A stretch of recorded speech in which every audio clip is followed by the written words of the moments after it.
मोहन और राजू पक्के दोस्त थे। वे एक छोटे से गांव में रहते थे। गांव खेतों और पेड़ों से घिरा हुआ था। दोनों लड़के सब कुछ साथ करते थे। वे रोज साथ खेलते थे, स्कूल भी साथ जाते थे। मोहन और राजू हमेशा एक दूसरे के लिए थे। वे अपने खिलौने और मिठाई बांटते थे। वे एक दूसरे की पढ़ाई में मदद करते थे। मोहन दयालु और शांत स्वभाव का लड़का था। राजू बहादुर था और हमेशा अपने दोस्तों के लिए खड़ा रहता था। वे जानते थे कि वे हमेशा एक दूसरे पर भरोसा कर सकते हैं।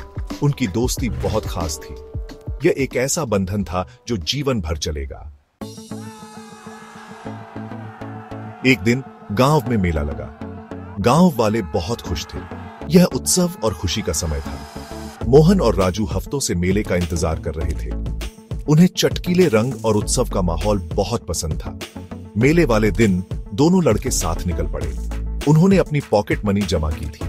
वे मिठाई और खिलौने खरीदना चाहते थे। मेला लोगों से भरा था। वहां स्वादिष्ट खाने पीने की दुकानें थीं। मोहन और राजू ने सभी झूलों पर चढ़ाई की। उन्होंने बुढ़िया के बाल और पॉपकॉर्न खाए। उन्हें बहुत मजा आ रहा था। वे अपनी सारी चिंताएं भूल गए। जैसे जैसे दिन बीतता गया, राजू को लगा कि कुछ गड़बड़ है। उसने अपनी जेब चेक की। उसकी पैसे की थैली गायब थी। उसने बेतहाशा ढूंढा, लेकिन थैली कहीं नहीं मिली। राजू का दिल बैठ गया। वह बहुत परेशान था। उसने मोहन को खोई हुई थैली के बारे में बताया। राजू की आंखों में आंसू थे। वह नहीं जानता था कि क्या करे। वह खुद को खोया हुआ और अकेला महसूस कर रहा था। मोहन ने धैर्य से सुना। वह देख सकता था कि राजू कितना दुखी था।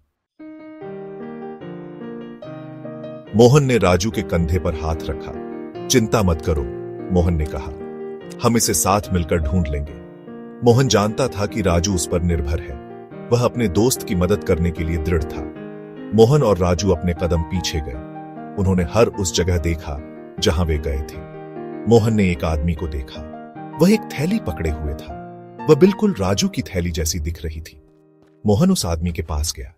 उसने उससे थैली के बारे में पूछा। वह आदमी दया से मुस्कुराया। उसने थैली मोहन को लौटा दी। राजू बहुत खुश हुआ। उसने मोहन को बार बार धन्यवाद दिया। उसने उस दिन एक बहुमूल्य सबक सीखा था। सच्चे दोस्त हमेशा एक दूसरे की मदद करते हैं। वे सुख दुख साथ बांटते हैं। मोहन अपने दोस्त की मदद करके खुश था। दोनों लड़कों ने मेले का आनंद लेना जारी रखा, लेकिन उनके दिल कृतज्ञता से भरे थे। वे जानते थे कि उनकी दोस्ती कुछ खास थी। यह एक ऐसा बंधन था जो किसी भी बाधा को पार कर सकता था।